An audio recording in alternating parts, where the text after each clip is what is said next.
여러분 안녕하십니까? 윤석열 대통령이 올해 조선일보와의 신년 인터뷰에서 밝힌 내용 가운데 중대선거구제 문제가 계속 논란이 되고 있습니다. 윤 대통령은 당시 인터뷰에서 중대선거구제를 통해 대표성을 좀 더 강화하는 방안을 검토해 볼 필요가 있다. 모든 선거구를 중대선거구제로 하기보다는 지역 특성에 따라 한 선거구에서 2명, 3명, 4명을 선출하는 방법도 고려해 볼 수 있다. 이렇게 말했습니다. 윤 대통령의 인터뷰 이후 정치권은 물론이고 일반 국민들 사이에서도 과연 현재 한국의 정치 현실에서 소선거구제를 중대선거구제로 바뀌는 것이 어떤 영향을 미칠까에 대한 여러 가지 논란이 일고 있습니다.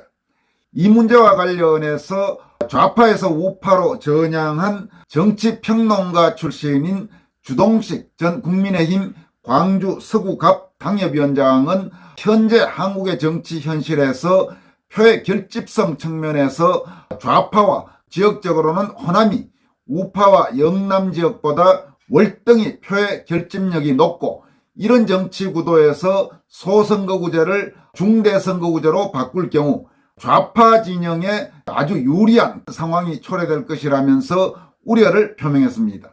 주동식 씨는 또 이번 윤 대통령의 중대선거구제 제안은 아무래도 김한길의 냄새가 강하게 난다면서 윤 대통령은 김한길 같은 자들의 말을 듣지 말고 김한길을 추천하는 자들에게도 곁을 주지 말라라고 조언했습니다. 주동식 씨는 우선 이번 윤 대통령의 중대선거구제 제안과 관련해서 대통령이 이런 제안을 한 진정성은 이해할 만하다. 극한으로 치닫는 양당 대결과 지역구도를 완화하고 사표를 줄이며 정치적 다양성을 강화하자는 취지일 것이라면서 하지만 중대선거구제는 이런 선의를 무색하게 만드는 위험 요소를 안고 있어서 본격적인 논의에 앞서서 짚어야 할 문제가 적지 않다라고 밝혔습니다. 실제로 선거구를 소선거구제로 하느냐 중대선거구제로 하느냐는 것은 양쪽 다 어느 쪽이 반드시 옳고 어느 쪽이 반드시 그러다라고 말할 수는 없습니다. 문제는 현재 한국의 정치 현실에서 소선거구제를 중대선거구제로 바꿀 경우 과연 실제로 정치적으로 어떤 결과가 초래될 것인가라는 부분을 직시할 필요가 있다는 이야기입니다.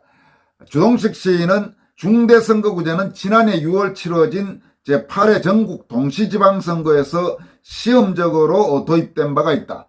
전국 기초의원 선거 30개 선거구에서 3명에서 5명을 뽑는 중대선거구제를 시범 실시했는데 그 결과 9명을 뽑는 광주 시범지역에서는 민주당 6명, 진보당 2명, 정의당 1명이 당선됐고 역시 9명을 뽑는 대구 시범지역에서는 국민의힘 7명, 민주당 2명이 당선됐다고 분석했습니다.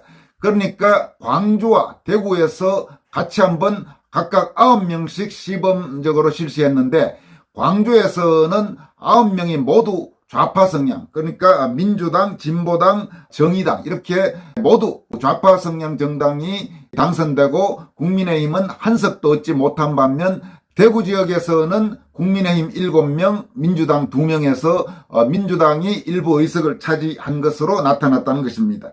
주동식 씨는 표의 결집도라는 점에서 우파는 아직 열세를 면치 못하고 있다. 지역별로도 마찬가지다. 좌파 진영이 우세한 호남에서는 죽어도 우파 정당에는 표를 못 준다는 정서가 강한 반면 영남은 결집도가 현저하게 떨어진다. 이런 구도에서 중대선거구제가 어떤 결과를 불러올지는 불을 보듯 뻔하다라고 강조했습니다.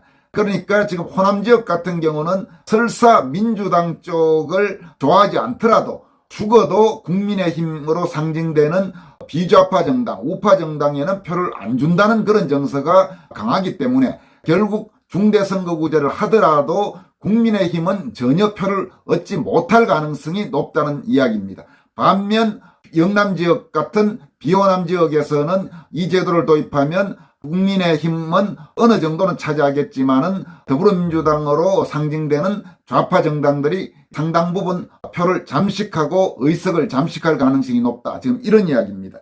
그러면서 주동식 씨는 중대선거구제가 도입될 경우 선거구별로 각 정당이 의원 정수만큼 공천하게 될 가능성이 높다.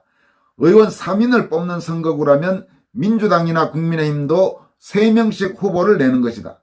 이런 구조에서 민주당은 호남을 싹쓸이하고 수도권에서는 의석을 국민의힘과 1대1로 나누고 영남에서 거점을 확보하게 된다. 반면 국민의힘은 호남에서는 한 석도 얻지 못하고 자신에게 유리한 거점 지역 의석만 나눠 가지게 될 것이라고 전망했습니다.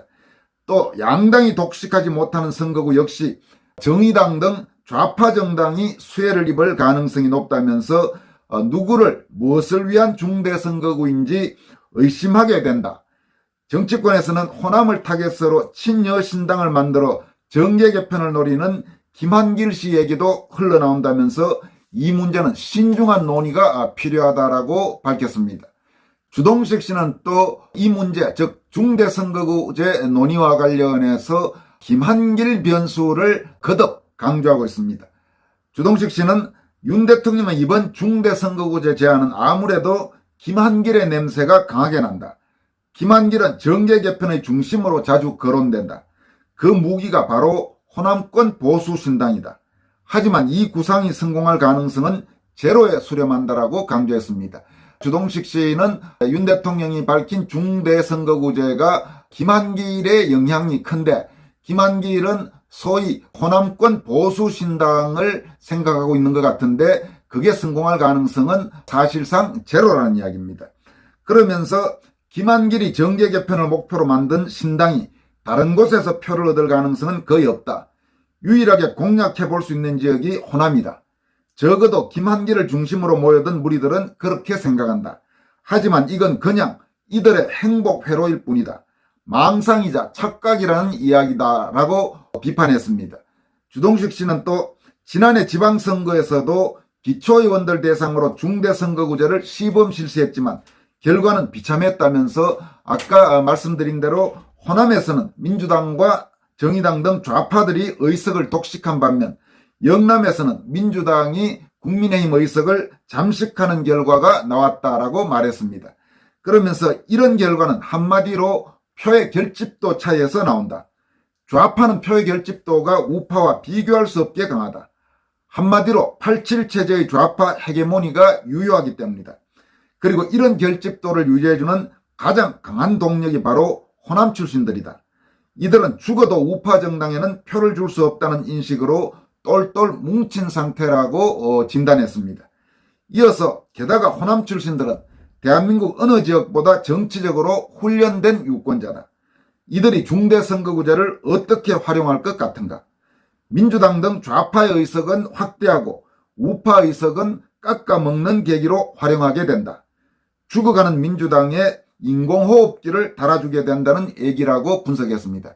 따라서 주동식 씨 이야기는 윤 대통령이 신년 인터뷰에서 밝힌 중대선거구제는 그 본질이 가진 장점에도 불구하고 현실적으로 한국 정치에서는 그 제도가 도입될 경우 더불어민주당이나 정의당이나 진보당 같은 좌파 정당들의 절대적으로 유리하고 국민의힘으로 대표되는 비좌파 정당 또는 우파 정당에는 표와 의석이 줄어드는 결과로 이어질 가능성이 대단히 농후하다. 지금 이렇게 분석하고 있습니다. 주동식 씨는 이어서 김한길은 중대선거구제를 통해 정치적 활로를 뚫으려고 한다. 사실 이미 정치적으로 사망선고를 받은 김한길에게는 다른 정치적 가능성이 없다. 그나마 중대선거구제로 호남에서 일정한 지지를 얻어내는 것만이 유일한 출구라고 밝혔습니다. 그렇지만 이런 생각은 착각이다. 이렇게 단정했습니다. 김한길 신당은 결코 호남에서 의석을 얻지 못한다. 호남은 안철수 국민의당 경험을 통해 제3정당에 대한 테스트를 마쳤다. 두 번 다시 그런 식으로 표를 분산시키지 않는다. 게다가 호남은 대통령 선거와 지방선거의 패배로 바짝 독이 올라 있는 상태다. 그런 미적지근한 처방이 먹혀들 것 같은가라고 비판했습니다. 김한길은 아시다시피 오랫동안 김대중 쪽에 붙어서 그쪽에서 쭉 정치 활동을 했죠. 지난 대선에서 윤석열 캠프 쪽에 합류해서 현재 윤석열 대통령 정부가 들어서면서 다시 지금 정치적으로 더 도약하려는 그런 생각을 갖고 있다는 분석이 많습니다. 이어서 주동식 씨는 호남에 접근하는 유일한 방법은 그것이다. 우파의 원칙과 정치 철학으로 정직하게 다가가는 것이다. 혐오하지 않되 당당하게 비판하는 것이다. 진실로 승부하는 것이다. 진실은 먹혀든다. 반드시 공감하는 이웃이 있다. 진실만이 감동을 줄 수 있고 감동만이 벽을 허문다. 벽을 허물어야 호남이 변한다. 그 진실로 다가가야 한다라고 강조했습니다. 그러니까 호남에 아부하는 게 아니고 오히려 자유우파적 가치를 당당하게 이야기해서 호남의 정면으로 다가가는 그런 전략이 필요하다는 겁니다. 예를 들어서 지난 몇 차례 선거에서 주동식 씨 등이 중심이 돼서 제기했던 호남의 복합 쇼핑몰 문제라든지 자유민주주의와 시장경제 원칙에 입각해서 정치적으로 현재 대단히 좌파 쪽에 편향되어 있는 호남 지역의 기존 질서를 무너뜨리는 그런 전략을 써야지 무슨 꼼수 전략 혹은 호남에 아부하는 전략 이런 전략으로 호남에 다가가서는 안 된다는 이야기입니다. 주동식 씨는 이어서 이준석 따위의 호남 달래기 장난하나라고 질타했습니다.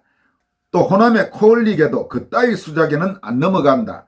호남이 오직 정치로 승부하고 정치로 밥을 먹고 살아온 세월이 하루 이틀이냐라고 질타했습니다. 그러니까 이준석 식으로 호남 전략은 그 따위 전략으로는 아예 먹히지 않는다는 이야기입니다. 당당하게 다가가야지 그런 무슨 뭐 이준석류 혹은 유승민류 이런 식으로 호남에 다가가는 것은 전혀 정치적으로 도움이 되지 않는다는 것이 바로 호남의 자유우파, 그러니까 좌파에서 우파로 전향한 자유우파인 주동식 씨가 지금 강조하고 있는 내용입니다. 주동식 씨는 이어서 제발 진실에 대한 믿음을 가져라. 역사적 진실은 우파의 편이다. 왜 가장 강력한 무기를 포기하고 가장 거지 같은 좌파 흉내내기로 스스로 무덤을 파나. 이준석이나 김종인 같은 자들에게 배우려는 자들, 이런 자들을 당내에 두고는 영원히 2등을 면치 못한다. 이렇게 강조했습니다. 이어서 윤 대통령은 김한길 같은 자들의 말을 듣지 마라. 김한길을 추천하는 자들에게도 곁을 주지 말라라고 강조했습니다. 주동식 씨는 타족의 말로 다음과 같이 강조했습니다. 김한길 주위에 모여든 무리들이 어떤 것들이겠나. 보수 진보 메이저 양당에서 실력이나 도덕성에서 검증당해 팽당한 무리들이 대부분이다.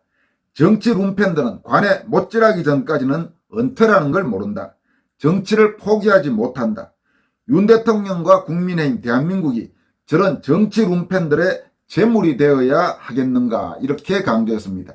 그러니까 현재 김한길을 중심으로 한 세력들은 우파정당 좌파정당 모두에서 팽당한, 그러니까 실력도 없고 도덕성도 없는 그 사람들이 대부분인데 그런 사람들에게 윤석열 대통령이 휘둘렸어야 되겠느냐 이런 이야기입니다. 윤 대통령이 이번에 제안한 중대선거구제와 관련해서는 여러 논란이 있을 수 있겠습니다만은 주동식 씨가 자신의 고향이기도 한 호남의 정치 현실의 바탕을 두고 분석한 이 같은 발상 그리고 이 같은 충고를 충분히 윤 대통령이나 국민의힘은 참고할 필요가 있어 보입니다. 여기까지 하겠습니다. 여러분 고맙습니다.